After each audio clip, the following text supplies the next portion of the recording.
Causes for the First World War. முதலாம் உலகப் போருக்கான காரணங்கள்.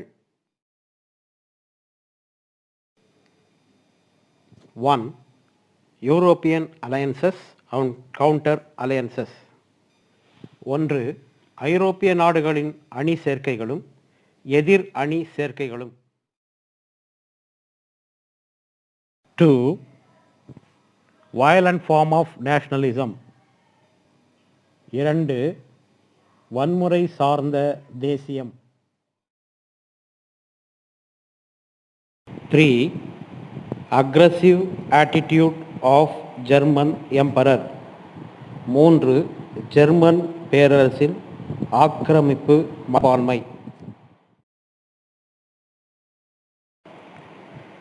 4. Hostility of France towards Germany. 4. France ஜெர்மனியோடு கொண்ட பகை. 5. Balkan imperialism and Balkan wars. 5. Balkan ஏகாதிபத்தியம் மற்றும் பால்கன் போர்கள். 6. Immediate cause. 6. உடனடி காரணம்.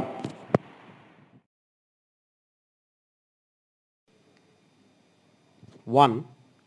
European alliances and counter alliances. 1.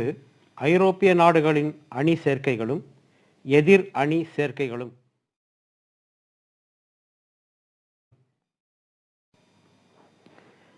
In 1900, 5 of the European great powers were divided into 2 armed groups. One camp consists of the Central Powers, Germany, Austria, Hungary and Italy. Under the guidance of Bismarck, they had formed triple alliances in 1882. This Bismarck was the statesman of Germany. கிபி 1900 ஐரோப்பிய வல்லரசுகளில் 5 அரசுகள் 2 ஆயுதமேந்திய முகாம்களாக பிரிந்தன. ஒரு முகாம் மைய நாடுகளான Germany, Austria, Hungary, Italy ஆகியவற்றை கொண்டிருந்தது. பிஸ்மார்க்கின் வழிகாட்டுதலில் அவை 1882 மூவர் உடன்படிக்கையை மேற்கொண்டன. இந்த பிஸ்மார்க் ஜெர்மனியினுடைய ஒரு அரசியல் தலைவர் ஆவார். Look at the map. The countries which are in green color, that is Germany, Austria, Hungary and Italy, were the group of countries made triple alliance. They are also called central powers. கொடுக்கப்பட்டுள்ள வரைபடத்தை கவனியுங்கள். அதில் பசுமை நிறத்தில் உள்ள நாடுகள் Germany, Italy, Austria, Hungary இவை அனைத்தும் மூவர் உடன்படிக்கை நாடுகள் என்று அழைக்கப்படுகின்றன. அவை மைய நாடுகள் என்றும் அழைக்கப்படுகின்றன. இந்த மைய நாடுகள் ஐரோப்பாவினுடைய மைய பகுதியில் அமைந்துள்ளது. The other camp consists of France and Russia. Their alliance was formed in 1894 with the promise of mutual help if Germany attacked either of them. An isolated Britain wanted to break her isolation and approached Germany twice but in vain. As Japan was increasingly hostile towards Russia, as France was the ally of Russia, it preferred to ally with Britain. 1902. The Anglo-Japanese alliance prompted France to seek an alliance with Britain to resolve colonial disputes over Morocco and Egypt. This resulted in the Entente Cordiale 1904. In return of letting the France have a free hand in Morocco, France agreed to recognize the British occupation of Egypt. Britain subsequently reached an agreement with Russia over Persia, Afghanistan and Tibet. Thus was formed the Triple entente of Britain, France and Russia. மற்றொரு முகாமில் பிரான்சும் ரஷ்யாவும் அங்கம் வகித்தன. 1894 மேற்கொண்ட உடன்படிக்கையின்படி இவ்விரு நாடுகளில் ஏதாவது ஒன்று ஜெர்மனியால் தாக்கப்படும் பட்சத்தில் பரஸ்பரம் துணை நிற்கும் என உறுதி செய்யப்பட்டது. இப்படியாக England தனிமைப்படுத்தப்பட்டது.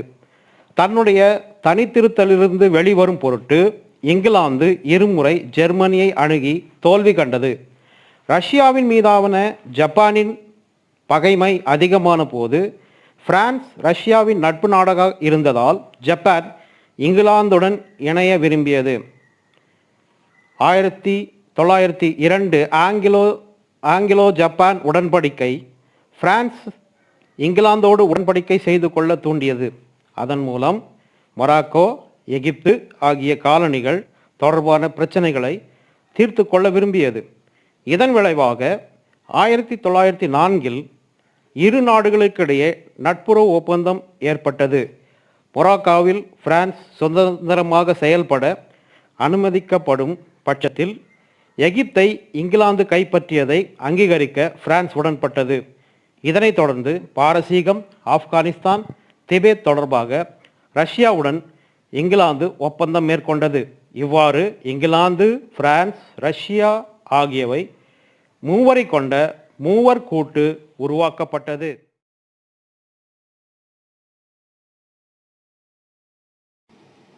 Look at the map. The countries which are red in color, that is England, Russia and France. They are called as Triple Entente. வரைபடத்தை பாருங்கள். அங்கு சிவப்பு நிறத்தில் கொடுக்கப்பட்டுள்ள நாடுகள் இங்கிலாந்து, பிரான்ஸ், ரஷ்யா ஆகிய மூன்று நாடுகளும் முக்கூட்டு உடன்படிக்கை நாடுகள் என்று அழைக்கப்படுகிறது. One of the cause for the First World War is the alliances between these two groups which led to the First World War. இந்த இரு குழுக்களுக்கு இடையே ஏற்பட்ட கூட்டு உடன்படிக்கை ஒப்பந்தங்கள் முதலாம் உலகப் போர் ஏற்படுவதற்கு காரணங்கள் ஒன்றாக கருதப்படுகிறது. 2. Violent form of nationalism. 2. வன்முறை சார்ந்த தேசியம். Nationalism is the main cause for the First World War. வன்முறை சார்ந்த தேசியம் முதல் உலகப் போர் உருவாக ஒரு காரணமாயிற்று. Strong feeling of patriotism, pride for the mother country. தாய் நாட்டின் மீது கொண்ட அதீத தேசப்பற்று கடினமான தேசிய உணர்வுகளை உண்டாக்கியது. Countries felt national pride when their empire conquered other countries.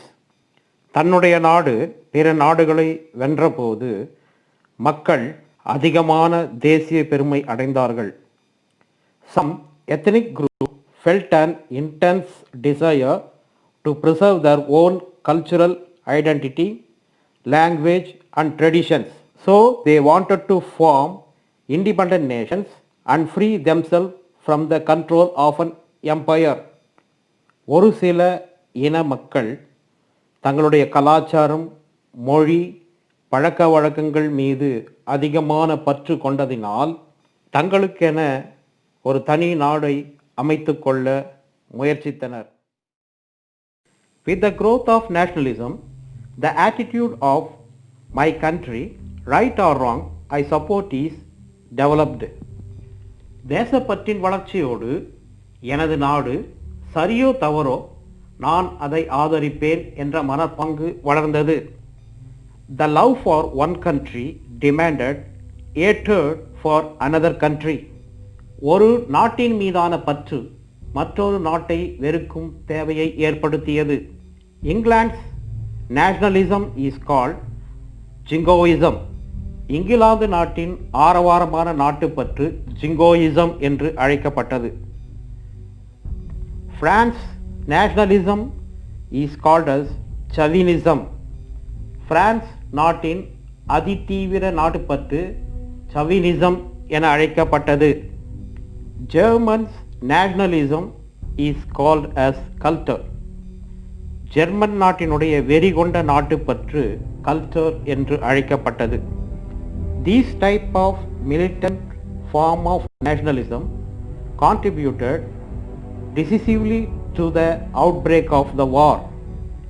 இப்படி மூர்க்க வெறி கொன்ற தேசிய பற்று போர் வெடிப்பதற்கு காரணமாக மாறியது. 3. Aggressive attitude of German Emperor. 3. German பேரரசின் ஆக்கிரமிப்பு மனப்பான்மை. German Emperor Kaiser William II proclaimed that Germany would be the leader of the world. German பேரரசான இரண்டாம் கைசர் வில்லியம் ஜெர்மனியே உலகின் தலைவன் என பிரகடனம் செய்தார். The German Navy was expanded. ஜெர்மனியின் கப்பற்படை விரிவுபடுத்தப்பட்டது. The sea being considered a preserve of England ever since Napoleon's defeat at Trafalgar in 1805. 1805 டிராஃபால்கர் போரில் நெப்போலியன் தோல்வியை தொடர்ந்து கடல் இங்கிலாந்தின் தனியுரிமை என கருதப்பட்டு வந்தது. Germany's aggressive diplomacy and rapid building of naval bases convinced Britain that a German navy could be directed only against her. இந்நிலையில் ஜெர்மனியின் ஆக்கிரமிப்பு இயல்பு கொண்ட அரசியல் விவேகத்தையும் விரைவாக கட்டப்படும் அதன் கப்பற்படை தளங்களையும் கண்ணுற்ற இங்கிலாந்து ஜெர்மன் கப்பற்படை தனக்கு எதிரானதே என முடிவு செய்தது. Therefore, Britain embarked on a naval race which heightened the tension between the two powers. ஆகவே இங்கிலாந்தும் கப்பற்படை விரிவாக்க போட்டியில் இறங்கவே இரு நாடுகளுக்கிடையிலான பதற்றம் மேலும் அதிகரித்தது. இவ்வாறு ஜெர்மனியின் ஆக்கிரமிப்பு மனப்பாங்கு முதலாம் உலக போருக்கு வித்திட்டது.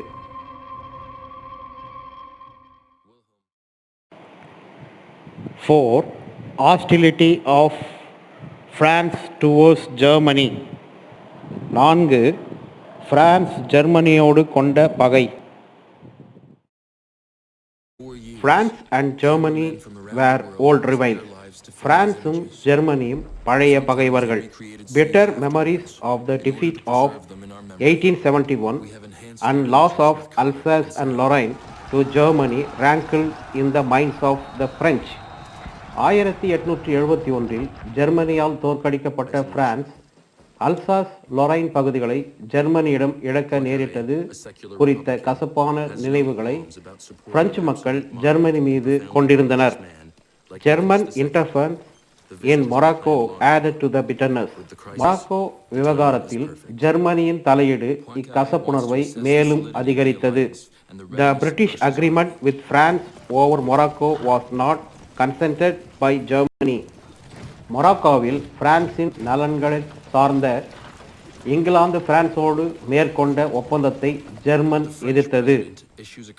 So Kaiser William II internally recognized the independence of the Sultan and demanded an international conference to decide on the future of Morocco.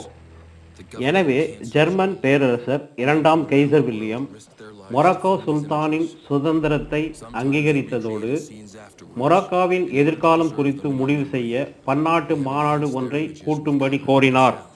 In this way, hostility of France towards Germany is also becomes the cause of First World War. இப்படி France ஜெர்மனோடு கொண்ட பகை முதலாம் உலகப் போருக்கு காரணமாக அமைந்தது. இனம் சேர விரும்பியது. ஆரம்பித்தது விடுதலை போராட்டம்.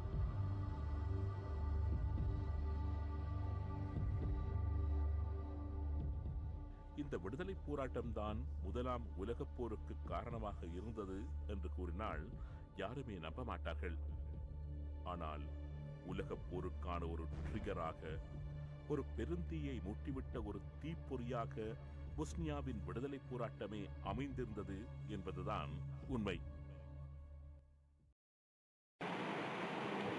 5. Balkan imperialism and Balkan wars. 5. Balkan ஏகாதிபத்தியம் மற்றும் பால்கன் போர்கள்.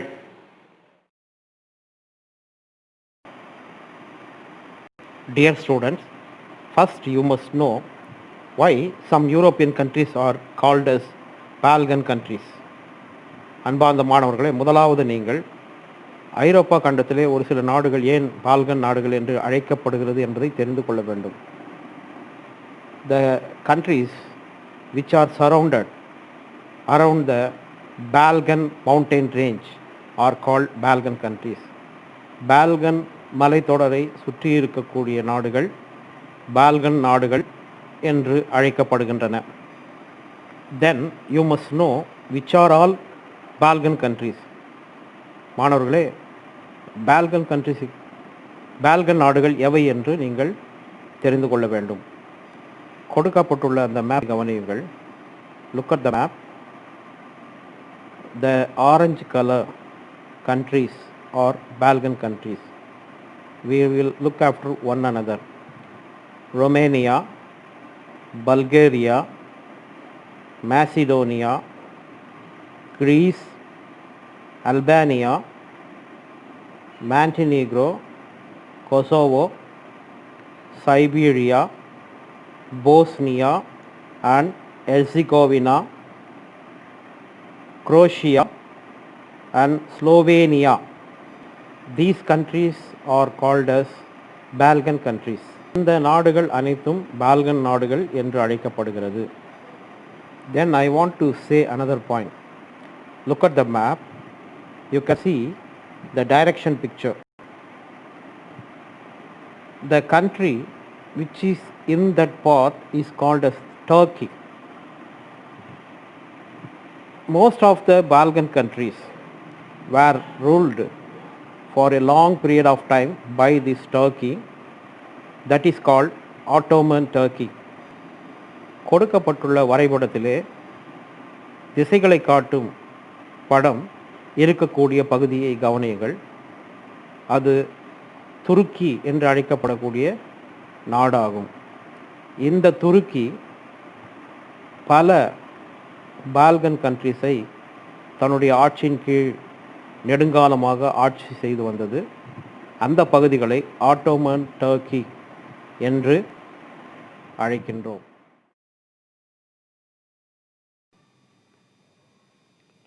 Turkey was a powerful country in the southwest of Europe in the first half of 18th century.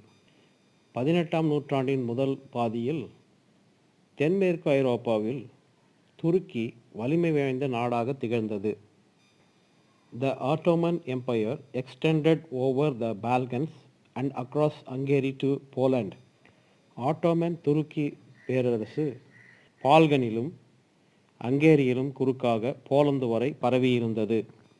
The empire contained many non-Turkish people in the Balkans.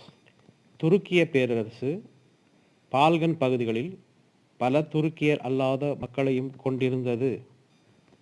Both the Turks and the subjects of different nationalities in the Balkans indulged in the most frightful massacres and atrocities. Balkan பகுதியை சேர்ந்த துருக்கியரும் துருக்கியர் அல்லாத பல்வேறு தேசிய இனங்களை சேர்ந்த மக்களும் பயங்கரமான படுகொலைகளிலும் அட்டுழியங்களிலும் ஈடுபட்டனர். The Armenian genocide is a frightful example. ஆர்மீனிய இனப்படுகொலைகள் இதற்கு ஒரு பயங்கரமான எடுத்துக்காட்டாகும். Taking the advantage of the political and economic instability of the Turkish Empire, from the second half of the 18th century, Greeks followed by others began to secede one after another from Turkish control. 18ஆம் நூற்றாண்டின் பிற்பகுதியில் துருக்கிய பேரரசின் உறுதியற்ற அரசியல் பொருளாதார சூழலை சாதகமாக கொண்டு கிரீஸும் அதனை தொடர்ந்து ஏனைய நாடுகளும் ஒன்றன் பின் ஒன்றாக தங்களை துருக்கியின் கட்டுப்பாட்டில் இருந்து விடுவித்துக் கொண்டன. Macedonia had a mixed population. There were rivalries among Greece, Serbia, Bulgaria, and later Montenegro for the control of it. Macedonia பல்வேறு இனங்களை சேர்ந்த மக்களை கொண்டிருந்தது. எனவே மாசிடோனியாவை தங்கள் கட்டுப்பாட்டுக்குள் கொண்டு வருவதில் கிரீஸ், செர்பியா, பல்கேரியா, பின்னர் மாண்டினீக்ரோ ஆகிய நாடுகளுக்கிடையே போட்டிகள் நிலவின. In 1912, they formed the Balkan League. The league attacked and defeated Turkish forces in the First Balkan War, that is 1912-1913. 1912 ஆண்டு மார்ச் திங்களில் அவைகள் பால்கன் கழகம் என்னும் அமைப்பை உருவாக்கின. இக்கழகம் முதல் பால்கன் போரில் 1912-13 வரை துருக்கிய படைகளை தாக்கி தோற்கடித்தன. According to the Treaty of London signed in May 1913, the new state of Albania was created and the other Balkan states divided up Macedonia between them. Turkey was reduced to the area around Constantinople. துருக்கிய பகுதிகளை பிரித்துக் கொள்வதில் பிரச்சனைகள் எழுந்தது. 1913 மே திங்கள் கையெழுத்தான London உடன்படிக்கையின்படி Albania என்னும் புதிய நாடு உருவாக்கப்பட்டது. மாசிடோனியாவை ஏனைய நாடுகள் தங்களுக்குள் பகிர்ந்து கொண்டன. துருக்கி கான்ஸ்டான்டினோபிளை சுற்றியுள்ள பகுதிகளை மட்டும் கொண்ட அரசாக சுருக்கப்பட்டது. The division of Macedonia, however, did not satisfy Bulgaria. Bulgaria attacked Serbia and Greece, but Bulgaria was defeated. The Second Balkan War ended with the signing of the Treaty of Bucharest in August 1913.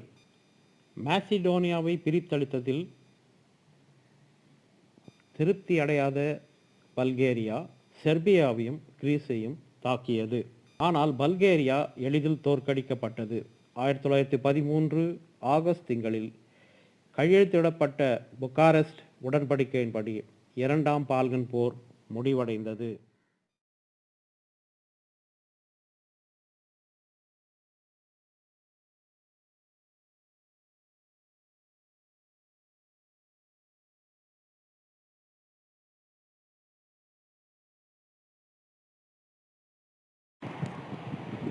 Six, immediate cause. 6. உடனடி காரணம்.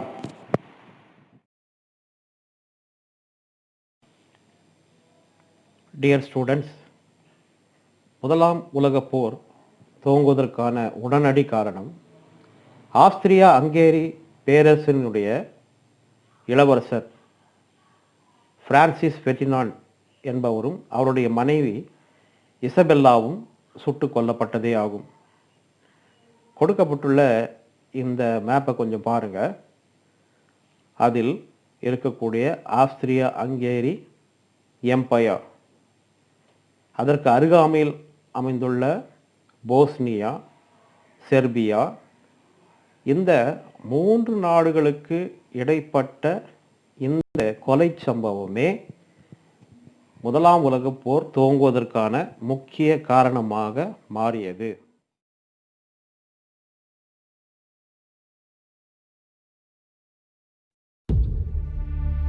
பத்தொன்பதாம் நூற்றாண்டின் ஆரம்பம்.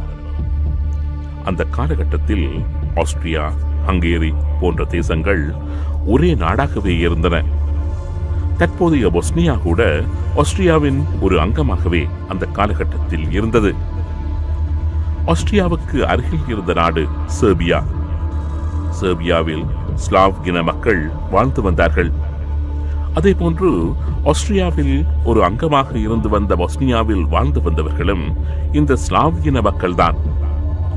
இனத்துடன் இனம் சேர விரும்பியது ஆரம்பித்தது விடுதலை போராட்டம்.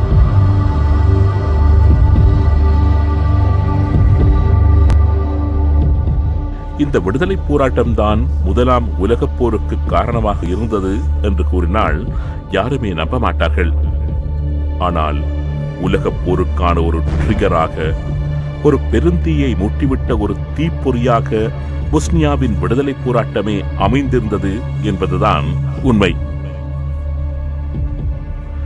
பொஸ்னியாவில் ஏற்பட்ட கிளர்ச்சியை அடக்குவதற்காக ஆஸ்திரிய இளவரசரும் இராணுவ தளபதியுமான பிரான்சிஸ் பெர்டினண்ட் பொஸ்னியாவின் ஒரு பகுதியான சரஜிவோ என்கின்ற நகருக்கு சென்று அங்கு முகாம் அமைத்து தங்கியிருந்தார். போராட்ட அமைப்பினால் மேற்கொள்ளப்பட்ட தாக்குதல் ஒன்றில் ஆஸ்திரிய இளவரசர் கொல்லப்பட்டுவிட இந்த கொலையின் பின்னணியில் சேர்பியாதான் இருக்கின்றது என்று குற்றம் சுமத்தி சேர்பியா மீது போர் பிரகடனம் மேற்கொண்டது ஆஸ்திரியா.